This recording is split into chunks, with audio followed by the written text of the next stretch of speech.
numbers told the story. They always do. He's one of those idiots who believe in analytics. This is a numbers game with Gil Alexander on VSiN.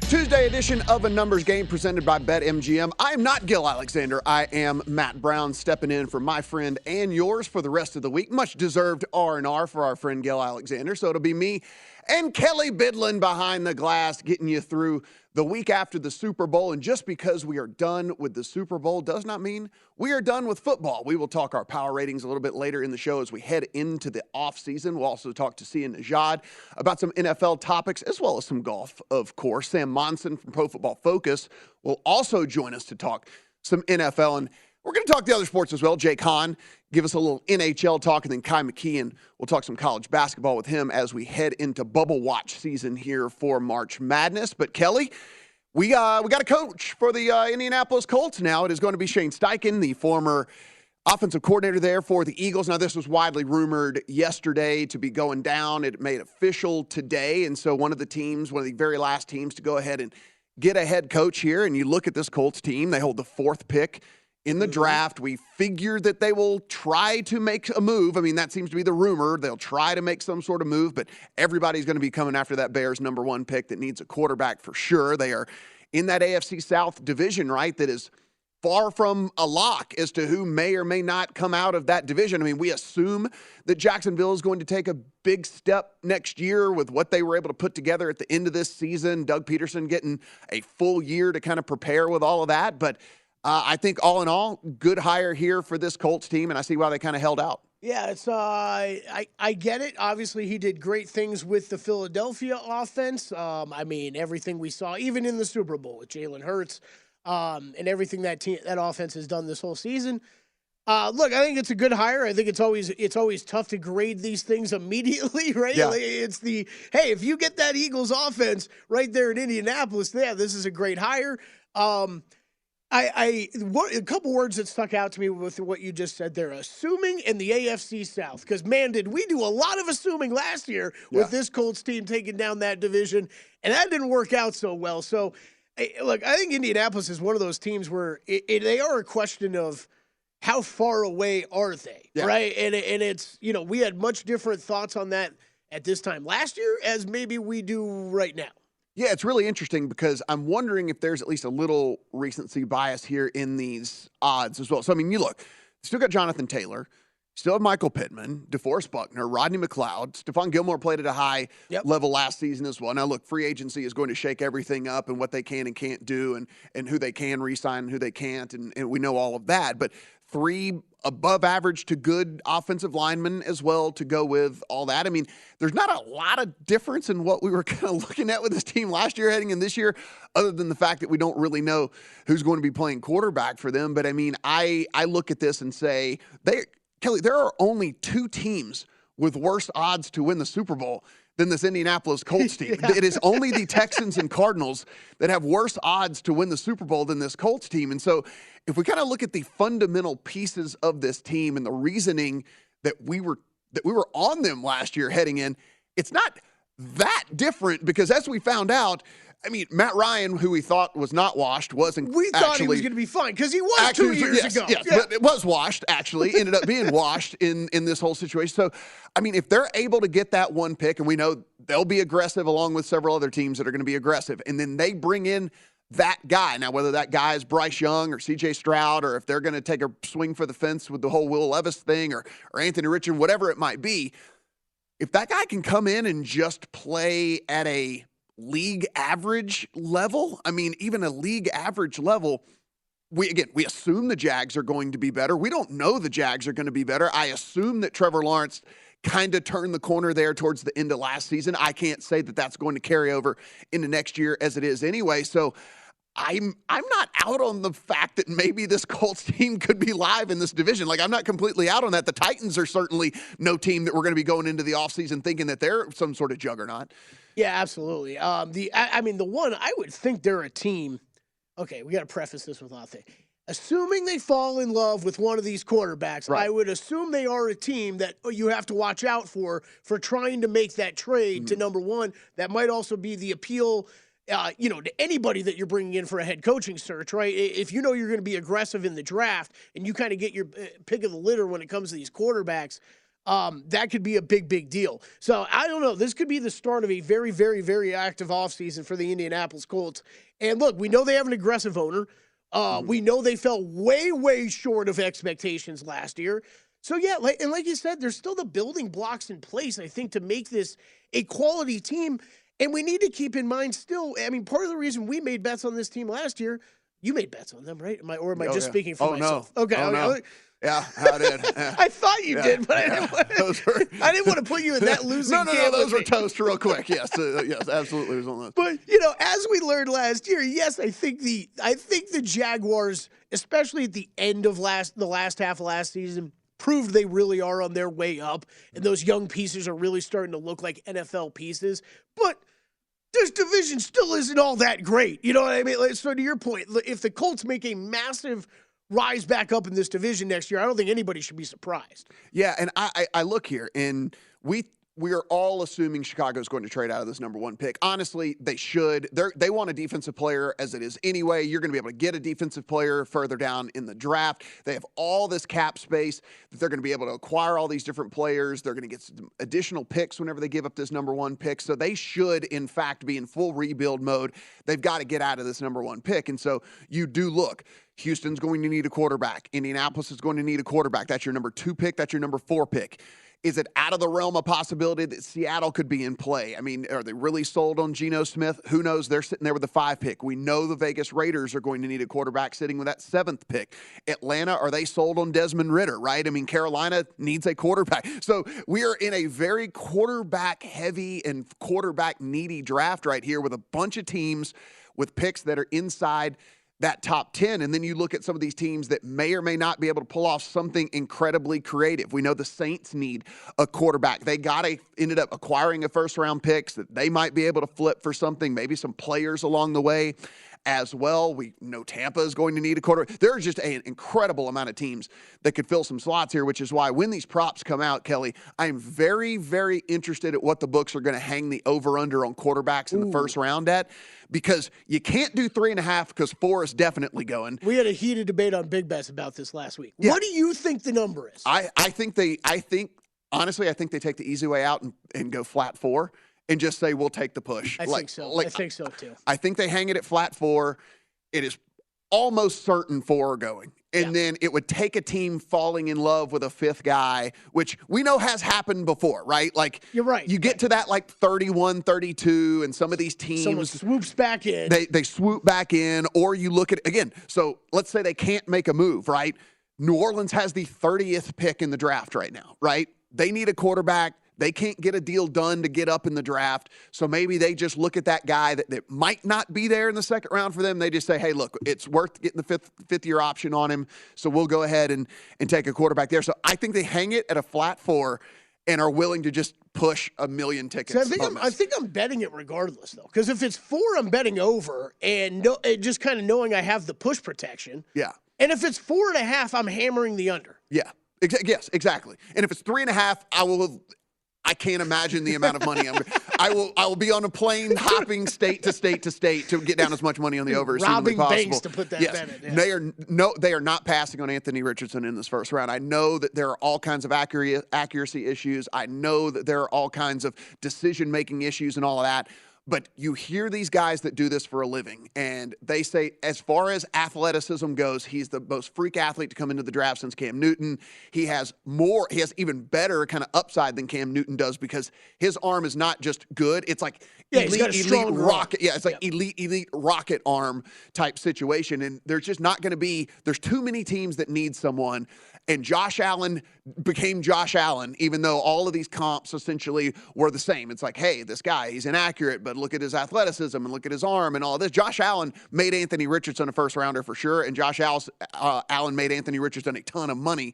That's for sure as well, to show that once you get in the NFL and you start working with these dudes, you can actually turn things around a little bit. So, yeah, the 4 are going for sure. And so, like you said, if it's flat 4, you just bet the over knowing you're pushing at worst. Yeah. Yep. And then it's going to be hard for the books, though, Kelley. It is going to be very hard for them, because like you said, it's almost a free bet. At 4, it's almost a free bet because it's either going over or it's going to push because 4 are going, no doubt. 3 are going in the top 8. And then so it's just, when does Anthony Richardson go? I think you're going to see more. I think you're going to see more 4.5s than maybe we think. Yeah. Well, right. Because there's a long time for someone to fall in love with someone else, right? And we know that has happened before. And like we mentioned, I mean, we can just look at some of these teams as we get further down the list here. I mean, there is New Orleans who's sitting there at 30. You can go up and see there are teams that have multiple picks as well, right? So does a Lions who have a high pick but also have the 18th pick, do they say, hey, Jared Goff's been great, but why don't we get one of these guys that can be a project, even if he sits there for a year or two behind Jared Goff, and then now we still have this guy on a rookie deal, and we know that that's how this all works out. So, again, a lot of fallout here from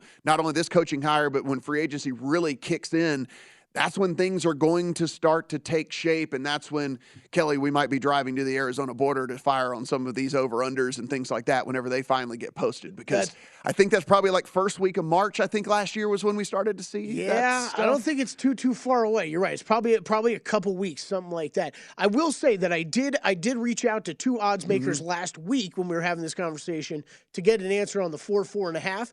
And they both texted back basically the same thing of, Kelley, are you freaking serious texting me right now? I'm building 1,000 Super Bowl props. What are you doing with this question? Well, guess what? They ain't building them no more. So we're getting them back on the show. And we're going to be like, hey, feet to the fire here. What are you thinking about all that? Stick around here on A Numbers Game. We're going to talk to Jake Hahn, see what's going on over in the NHL, and see if he's got anything on his card for the evening.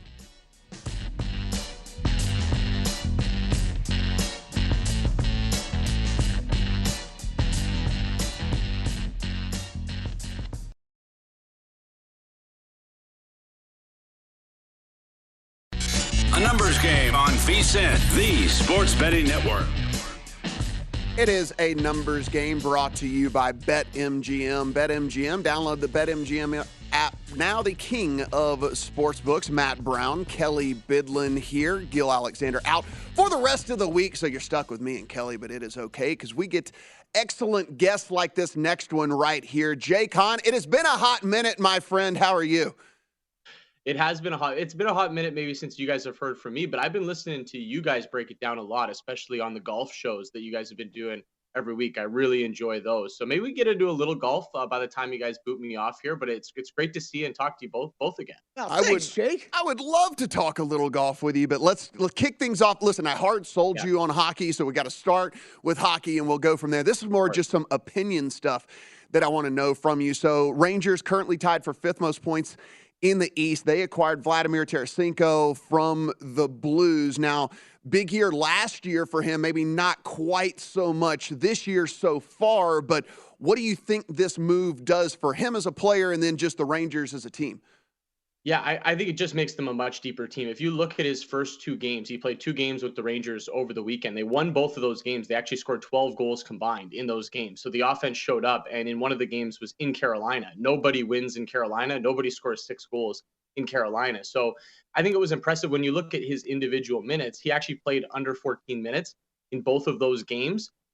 So I think individually, I don't know if I would expect a huge surge from him because I think they're going to go with more of a depth approach. But from a team perspective, it just makes them a more dangerous team. In that top 9, they are absolutely loaded right now. They were my cup pick before the season. So I like to see this move. And on the odds board, they haven't really shifted much. I got them 20-1 on a cup future before the season started. They're still hovering around 15, 16-1, which I believe is a pretty fair number. It's a tough side of the bracket, which is the only downfall of this. But I think the Rangers have as good a claim as anybody to make it through that Metropolitan Division side. LGR, Jake. I like that. I have a Rangers ticket as well. One of my 2 futures that I have. So LGR. Wow. Yeah, Kelley, I took Rangers and Capitals. Those are my 2 teams this year. So that's who I had. Preseason. We should have had Jake grade our NHL futures bets. Do you have a couple? I have a couple too. Yeah, I have a couple too. I have a Linus Ullmark to he's like winning that like by a landslide, right? Yeah. Tip the cap to a Welsh shot. I got that at like 4-1 at the beginning of the season. And then how are the Golden Knights looking in this division? Because I have that bet. That's the weakest division in all of hockey. So I say this a lot. That is a division that you can attack in terms of future because someone's got to make it to the conference final through that side. And it could be Vegas. It could be Seattle. I kind of like the Edmonton Oilers, obviously with their top end talent, with two of the best players in the world. Calgary has been way too inconsistent, but they do have potential to maybe make that jump. And LA has issues as well. So yeah, all of those teams you could poke holes into, and I think anybody could make it out of the Pacific. So I don't mind your Vegas.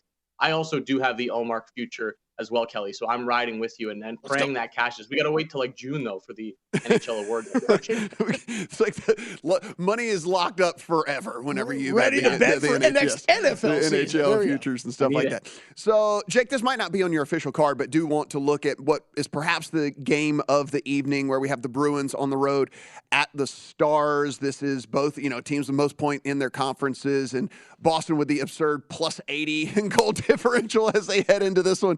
Right now, they are minus 120 road favorites over the Stars with a total of 5.5. Just kind of your general thoughts on this one.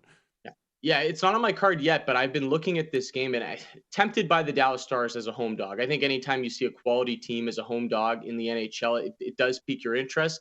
But the other side of that is going against the Boston Bruins. And this team just rarely loses multiple games in a row. They came out of the break. They lost on the weekend. They didn't play Ullmark in that game, actually, which was very surprising because there was so much time off between games. So I'm going to assume he gets back between the pipes tonight, and we could see an elite goaltending matchup. If it's Ullmark for the Bruins and it's Jake Ottinger for the Dallas Stars, if you talk about somebody that could maybe catch Ullmark and ruin mine and Kelley's party for that NHL award, I think Jake Ottinger could be a name to look out for. The Stars are going to have to ride him in the second half. But this is not a game I'm going to be betting on the money line, most likely, unless we see a bit of an odd shift here. I think they have it pretty much bang on. I'd expect a lower scoring game in this one, guys. Really close, like 3-2 nail-biter type game.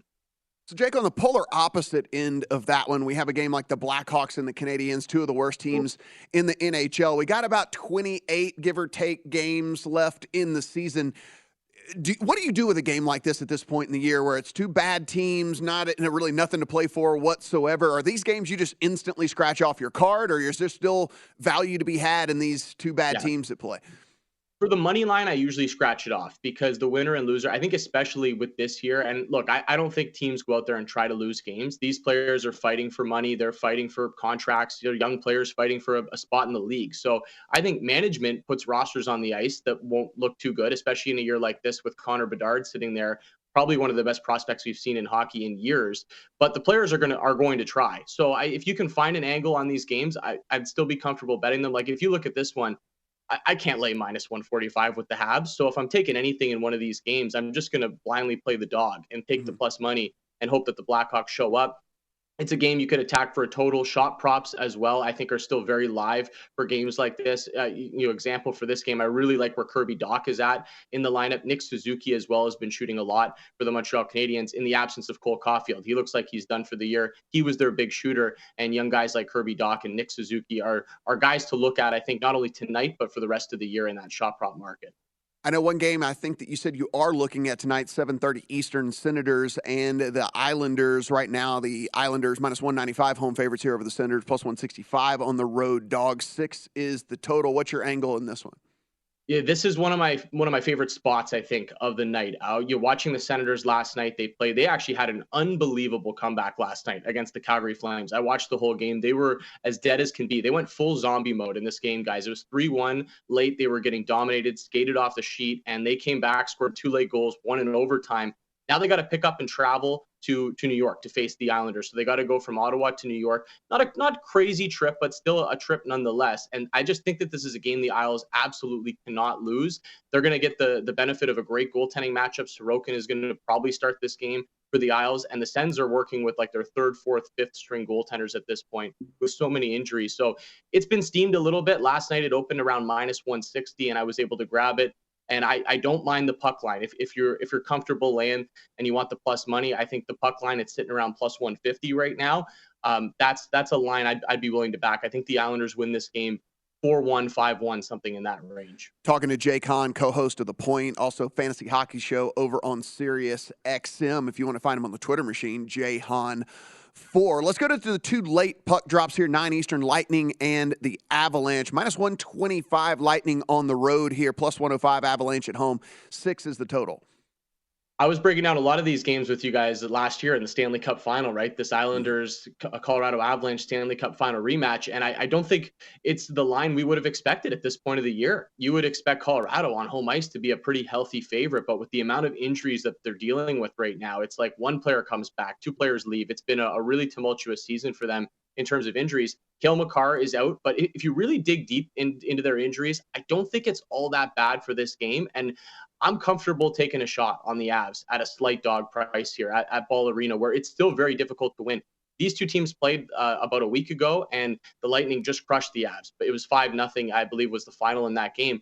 But that was in Tampa, where Tampa's been really, really good this year. They've been very average on the road. So getting a nice price like this on home ice with the Avs, I'll take a shot and hope whoever is in the lineup for them is good enough to find a way to beat the Tampa Bay Lightning tonight. Then the final puck drop of the evening, 10:30 Eastern, Penguins on the road at the Sharks. They do find themselves as -155 road favorites. If you want the Sharks, plus 135 at home in this one, 6.5 the total. These two teams also just played recently, and they played to a tune of a 6-4 game. So we had 10 goals in that game. I think we see another higher scoring game in this one tonight as well. The Penguins, they have offensive talent, but they just bleed high danger chances. They're one of the worst teams in that aspect this year. So I think the Sharks can get them for a couple. I feel like the Pens should be pretty comfortable scoring in this game. Total's high for a reason. It's set at 6.5, but I think I'm pretty comfortable going there. This is also a great shot prop game, guys. I think you could look to Jake Gensel, Rickard Rakell on the Penguin side of the ledger. If you want to look to guys like maybe Logan Couture, Tomas Hertl, Timo Meier on the Sharks side of the ledger, I think that this is going to be a pretty high event game in San Jose tonight. All right, Jake, we've got about 30 seconds left on this. Tell me about your golf season so far. What guy are you really, really high on? What guy are you really, really low on? Because I'm sure we all have guys that, for whatever reason, hate betting, love betting, whatever it might be. Yeah, I think you almost have to stick with a couple guys that sit in that like 20 to 50 range and just hope you're right on them and at some point that they hit, because the big dogs are winning, as you guys know, right? Like Scotty wins. He goes back to back at Waste Management with the win this past weekend. Rahm's won a couple times. Rory won over in Dubai. So these top guys are winning golf tournaments right now, and it's making it difficult to find those big numbers. I'm a Sung Jae Im guy and I'm a Sam Burns guy. These are a couple players that I really believe in that I think it push down the odds board a little bit in terms of their talent. So these are players I like at this golf course. Long and straight. I think they can hit fairways and greens. That's what we're looking for at Riviera. So I'll be looking to those guys. But top of the board wise, I think Justin Thomas is the play this week, the way that he's striking the ball. Oh, Jake, you mentioned Sammy Burns, and you have me, my friend. You have my heart anytime you mention Sammy Burns. You can find him over on the Fantasy Hockey Show on SiriusXM, also co-host of The Point on the Jordan Machine at Jay Hahn. For Jake Hahn, thanks for the time, buddy. Thanks, boys. Great to talk to you again. Coming back with Ky McKeon.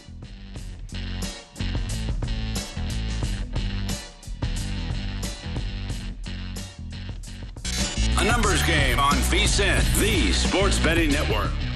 If you're looking for a betting edge on the NHL, NBA, or college basketball, the VSiN experts have got you covered. Become a VSiN Pro subscriber with an introductory offer of only $9.99 American, $13.32 Canadian. VSiN Pro subscribers get access to our daily recap of plays made by VSiN show hosts and guests, tools like our betting splits, deep dive betting reports, VSiN betting guides for the biggest games of the season, where our experts break down the brackets, the best bets, and the daily props. Don't miss out on this limited time offer. Head to vsin.com/subscribe today for this $9.99 introductory offer. That is VSIN.com/subscribe. Do you have a big following of Canadian listeners? You feel like that's got to travel everywhere you go? Greater percentage than one would think is what it is. And yes, it is for my vast hockey and hockey knowledge that I get a lot of Canadian followers on the Twitter I'm just machine. impressed. That started with primetime action. You have carried it over all the way through. It is something to witness. Well, listen, we have a lot of Canadian subscribers to VSiN Pro, and I want them to know what it's going to run them. If we say $9.99 American and they go in and they are like, wait, this is costing me $13.32. It's like, well, they need to know exactly what it's going to cost them. And so, yes, $13.32 as of today. As of today. Could change tomorrow. Watch out for tomorrow. Don't roll the dice. Could be $13.40 tomorrow or something like that. So let's go ahead and get that done. So we have an update, I believe, on Derek Carr. Yes, quick, right? Yes. Derek Carr is going to refuse any and all trade offers here, so he wants to hit the open market. Look, you and I were kind of we'll talk about this later in the show, but I think you were saying, look, it makes sense, right? I mean, like it's limited to teams that would trade for him as opposed to any team out there at all if he goes and gets released. And so I think from his end, it makes sense. It just kind of, the Raiders are going to get nothing in return here. Yeah, I don't know. If you're Derek Carr, like, what do you owe the Raiders at this point? Yeah. Release me and let me sign somewhere. Ian Rappaport saying so that release will become official at 4 p.m. today. He doesn't specify Eastern or Pacific, so I'm going to go with Eastern. Ian Rappaport is tweeting about before 4 p.m. today, he would be released and could sign. Saints still in the mix is what he is saying. So he could easily just go turn around and sign right away with the New Orleans Saints. It would make sense anyway, again, for the Saints if you believe that, again, in a very poor division that they might be just a quarterback away from being able to compete. He is 1/3 of the three-man weave. You can find him on the Twitter machine at Ky_3MW. He is Ky McKeon. Thanks for joining us, buddy. Yeah, Matt, thanks for having me. So I want to start out here with just kind of a macro question for you. Tennessee kind of cruising along, right? And everything seemed great. Then now they've lost 3 of 4. Now 2 I get were at the buzzer beater variety, but they were 10.5-point favorites and 12.5-point favorites. So again, you get in the position to lose at the buzzer beater. You got to wonder why that happens in the first place. The one win they had, they only score 46 points, shoot 27% from the floor, 9% from 3. What do you think about this team as we're kind of heading down the stretch here? Is this just like, it's a little blip in the radar, or is it something to be a little concerned about? Yeah, I tend to lean blip in the radar, but we know Rick Barnes' history in the NCAA tournament, so I wouldn't feel confident necessarily in picking them past the first weekend. But these losses have been kind of due to 2 factors. Number one, we know Tennessee tends to stall on offense sometimes. This has been a problem every single year for them, and their style of play kind of lends to it.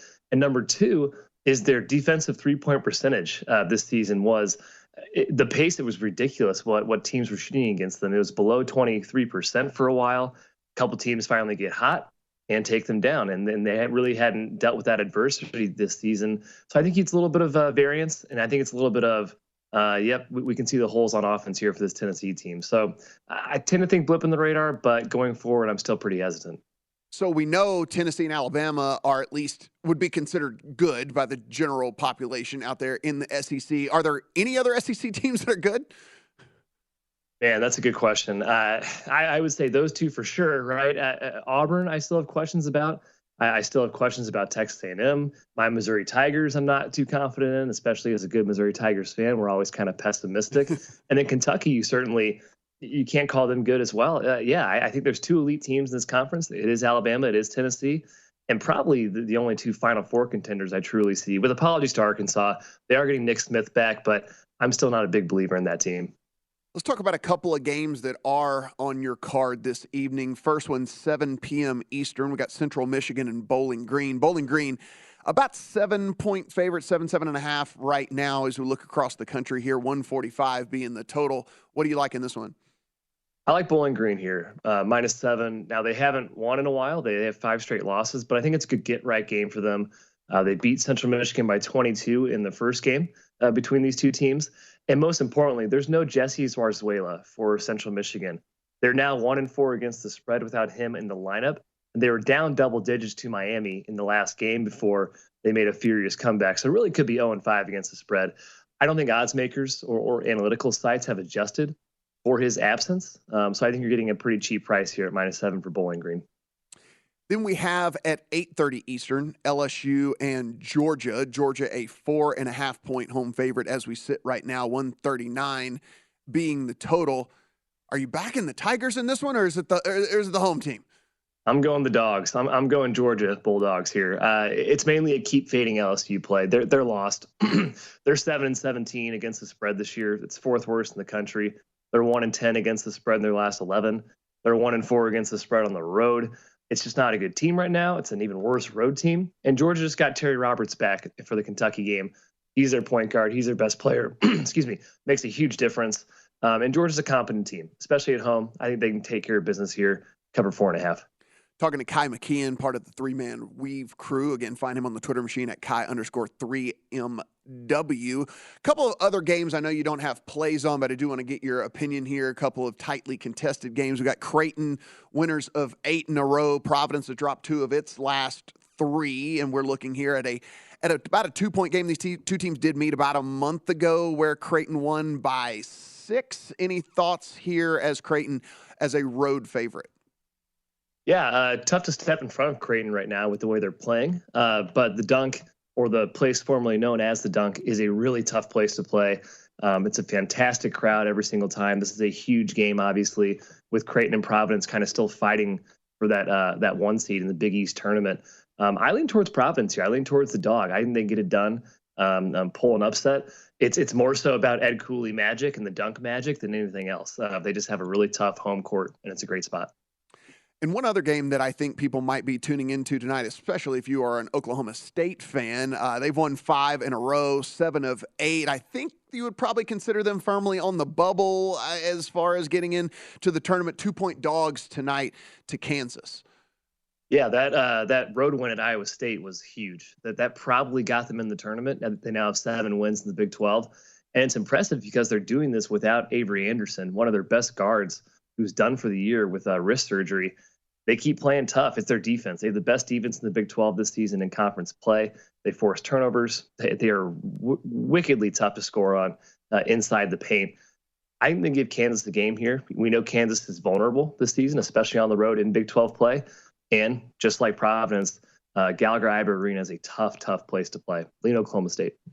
Ky, we had an article, well, actually not an article. We had some blips from our college basketball guys here in the newsletter this morning where basically they were just asked to give 3 overall general opinions of the college basketball season so far. And all 3, separate of each other, all said, we're dealing with a landscape that has no elite team. Like, we just have no team that just stands out above everybody else. Do you kind of agree with that sentiment? Yeah, I suppose so. I guess it's more of a small group of teams versus just maybe 1 or 2. I think there's a couple teams that are going to separate themselves. I still think Houston's elite. I think Alabama's elite. Purdue could get there. Kansas, Baylor could get there, especially Baylor with the way their guys are trending towards health-wise. And I still think UCLA is a really, really good team. So I'd probably put those teams in a group of elite. And I think I think there's a clear pecking order more than people think out there. Is there any team with a bigger number by their name that you are, I'm not saying that you're necessarily recommending to get in the account or anything like that, but you're at least keeping an eye on because you think if things were to run pure that they could make a run? Gosh, I mean, I'm still seeing Baylor at 22-1. Mm-hmm. This team could get a 1 seed in the tournament. It's still very much in play. And Jonathan Chachua is back for them inside. He makes a huge difference to their defense. It's been their main weakness this season. With him back in the fold, this team's ceiling gets very, very high. And again, 22-1 for a potential 1 seed, definitely a 2 seed right now. I think that's pretty good value. He is Ky McKeon. He is part of the 3-man Weave crew. You can find him over on the Twitter machine at Ky_3MW. Ky, thanks for the insight, buddy, and good luck tonight. Yeah, thanks, Matt. So, Kelley, as we said here at the top of this one, Derek Carr saying that he is not going to will not agree to any trade that the Raiders bring to him, and he is going to go ahead and get released and have his pick of the litter. Now, I also see some rumors here saying that the Jets could possibly be interested, so kind of a Jets and Saints situation there for Derek Carr. I mean, listen, I don't think anyone's going to group him into the elite quarterbacks right now, but if you believe, if you're the Jets, that you are at least just a competent quarterback away from being a contender, or if you're the Saints who look at themselves in a very, very weak division, I mean, maybe it makes sense. It's going to be very interesting where this domino falls because it could change everything. Let's talk more about on the other side because there's a couple quarterbacks, including him, I feel like I've been defending a lot lately. Let's talk some NFL futures when we come back.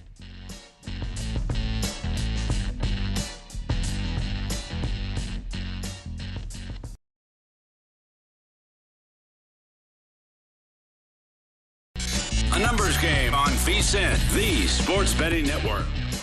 Basketball fans can turn a loss into a win with the king of sportsbooks. Just place a single first basket scorer prop bet on any of the NBA game, and if your bet loses, you'll receive up to $25 back in bonus bets. Wager confidently and take your game to the next level with BetMGM, an authorized gaming partner of the NBA. Just log into your account and download the BetMGM app and sign up today. Then wager on any player to score the first basket in any NBA game. If your bet misses, you'll get up to $25 back in bonus bets. Turn game time Into Showtime with BetMGM. Visit BetMGM.com for terms and conditions. 21 years of age or older to wager. New and existing customer offer here. All promotions are subject to qualification and eligibility requirements. Rewards issued as non-withdrawable bonus bets. Bonus bets expire 7 days from issuance. Please gamble responsibly. If you have a gambling problem, call 1-800-GAMBLER. Promotional offer not available over in Mississippi. Kelley, we are sitting here. It is Matt Brown filling in for Gil today. Kelley Bydlon is still behind the glass. I have not gotten a single tweet of anyone canceling their subscription because they tuned in and it was me this morning. So 45 minutes in, success. We just did get a good success. We did just get a good one from Sky High. He said, listening to Veasan taking the kids to school, they both asked, "Where's Gil? He's on vacation. When's he coming back?" Sorry, Kelley and Matt. You are the voice of my kids this morning. They still enjoy listening to you guys, though. So I guess we got that. I also need to reassess probably a lot more of what I say on this show now that I know that children are listening. Thank you, children, and we appreciate the vote of confidence there. Again, he didn't say he canceled the subscription, so everything is good. Yeah, they're still listening. First 45 minutes in, That's right. And everything is rocking and rolling over here on a numbers game. I hope Gil's having fun wherever he ended up. But let's take a look here at some of these NFL news and notes. And again, we're getting this news about Derek Carr, and now he's linked to Saints, linked to Jets, linked to whatever. And I do wonder, though, Kelley, if the big shoe to drop really and truly, though, is what's going to happen with Aaron Rodgers. And if any of these teams are going to actually pull the trigger on a Derek Carr before they figure out if Aaron Rodgers is going to be available via trade or not. And he's in a closet somewhere, so we don't know, like, if that's going to happen anytime soon. Yes. A closet, a hut, whatever. Yeah. Yes, I think you're right. I also don't think it's, we often say, especially when we're talking sports betting, you're reading too far into something, right? Yeah. I don't think I'm reading too far into the Jets hiring the coaches that they're hiring, right? It's all guys that have worked with Aaron Rodgers or Derek Carr before in their past. I think that's something that, look, I think it tips you off a little bit of what they're thinking with their offseason plans as far as the quarterback position. And look, of course, Aaron Rodgers is great, and that's who everybody's going to want. But, kind of like you were hitting on at the end of last segment, you can do a lot worse than Derek Carr. This Raiders thing seemingly turned real quick. I don't even really fully understand what happened still. And for seemingly the past 6 weeks, 8 weeks, whatever it's been, I've been defending Derek Carr because there's so many crappy quarterbacks in the NFL. Is he Patrick Mahomes, and he's going to go win a Super Bowl for you tomorrow? Hey, children's program, all right? Watch your language over there. Children's program, Kelley. Calm it down. Calm it down, buddy. No, I don't think he's single-handedly leading you to a Super Bowl, but this guy is good enough to get you into the playoffs, and who knows from there. Yeah, I mean, so the Aaron Rodgers situation is fairly interesting because I do think it affects basically all of these other guys, right? Because everyone is going to opt for Aaron Rodgers if whatever reason they can pull it off and it makes sense and it doesn't basically cripple their program. Now, I was down in Phoenix last week. I had Mike Florio on the show. I asked him about this, and Mike Florio came out and he said, look, I think deep down the Packers do want to move on from Aaron Rodgers. It's just they don't want to give him away. And so he was kind of saying, look, if a team comes along and gives them anything of value, then they would probably want to move on because they're tired of all this stuff going on off season every single season. Is he coming back? Is he not coming back? Is he happy? Is he not happy? Is he whatever? We spent this first round pick on this guy who's now sat for 4 years and all the, so there's all of this going on. I think at this point, knowing that even if he does come back, you're probably only getting another year out of him anyway, because it seems like he is kind of over it and is just be coming back for the $60 million that he's owed. So they would want to, he thinks, and he said, full disclosure, I don't have any sources on this, so he's not saying that this is coming from someone, but he said, I truly believe the Packers do want to move on from Aaron Rodgers. It's just they have to figure out the right way to do it to where it's not like, oh, we're giving him away for a fifth rounder, because then at that point, it's not worth it, whatever, just pay him the money. I think that, I think they should still be able to get a nice haul for him. I do. Even a couple twos, exactly. Even a couple twos can help a program, right? I mean, can help a franchise. I mean, even if it's not a first rounder, if you can get a couple twos, that's decent haul. Yeah, and look, I think if you're a Packers fan out there, I think you need to start. Why, Tom? Check. Second day in a row. Shout out Wyatt Tomchek on the show. I think you need to start thinking a little bit more realistically about what the future of this franchise is, right? I think now that the season's over, we can truly look back and assess what happened to the Chiefs offense and the Packers offense when they lost marquee wide receivers, right? Yeah. The Chiefs went on and won a Super Bowl in part because of their quarterback leading them to that position. On the Green Bay side, while I still think Aaron Rodgers is great, there's obviously some attitude issues there, I believe, I guess. Yeah.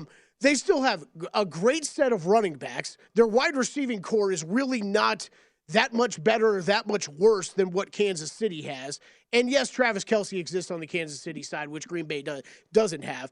But there's not that. I think when you're talking about kind of hitting the restart button, it makes a lot more sense now than it would have a year ago, 2 years ago, when you really feel like you were maybe one piece away. I don't know if I feel like the Packers are just one piece away from getting right back in that Super Bowl conversation. Yeah, and like all of these dominoes, and that kind of takes us to our pro tip for the hour we're talking about too, could really lead to what happens in the draft as well. Like, could one of these teams really take us off guard here and end up taking one of these veteran quarterbacks, and then it's going to really shake things up? I'm kind of looking ahead to the NFL draft props. So keep an eye on that total number of first-round quarterbacks whenever it does come out and see if they set this thing at 4, because if so, we're going to be really looking at the over on that, because there's very few scenarios in which 4 do not get taken, and then anything like after that, you're just free rolling. I would imagine you'd be free rolling by the middle of the first round at that point.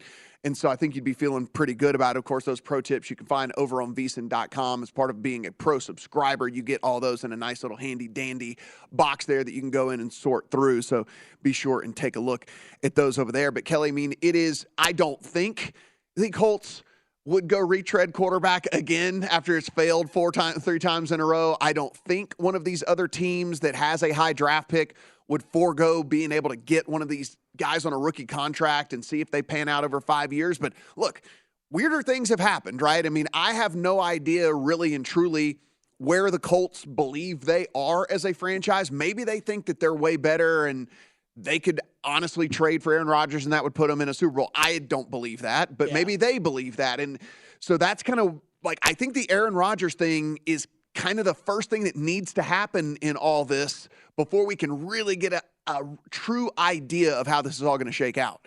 Yeah, I mean the Jets are right there, right? I think the Jets. Look, you go out and acquire an Aaron Rodgers. I mean, that team they're immediately in that.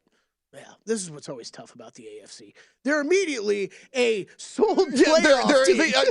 They're at least immediately in the upper half of teams in the conference. Yeah, I know. The AFC is so tough. They're immediately in the top 5 yeah. of the AFC. Right, I know. And that's like the problem is because I think he wouldn't mind going to the Jets, but then at the same time, like if you know you've only got a year to play, maybe 2 years to play, wouldn't you want to go ring hunting and going ring hunting when you got to get through Patrick Mahomes and Joe Burrow and Josh Allen and maybe Lamar? I mean, who knows? We'll see. Justin Herbert, whatever. Like it's one of those things where you might sit back and go, well, is this a good decision after all? Like, I don't know. If I'm Aaron Rodgers, Derek Carr, Lamar Jackson, all 3 of them, I'm looking to go to the NFC. Yeah. Or Aaron Rodgers' situation, stay in the NFC, right, even if it's not with the Packers. It's like the Saints I don't think the Saints can afford him and all that, but it's like, that one would be interesting, I think, if you're Aaron Rodgers, because you go down, you play in a dome, so you're in perfect conditions all the time. You are in one of the weakest, if not the weakest conferences we are about to see ever of all time. Yeah. I mean, it is horrible, this conference, and what it's going to look like. And so, the Saints, like I said, the Saints did get that 30th pick. Are they willing to give up a first rounder for a guy that might be a 1-year rental? Probably not. It's just, but if you're Aaron Rodgers, I at least would be having conversations to see if that could possibly work out. Because if you are going ring hunting, the first thing you got to do is at least get in the tournament. And like, while we assume that if he went to the Jets, they would be a playoff team, there's just a lot of good teams in the AFC. There is. I guess the one thing to keep in mind is they would have to trade him, right, Aaron Rodgers. So yeah. I don't know if you're really getting traded to an NFC team, that one might be hard. That might be harder. It might be hard, but Depends on what you get in return, Depends right? There's always Yep. there's always a price. When we come back, we're going to talk to Cy and Najad, talk a little golf, a little NFL on the second hour.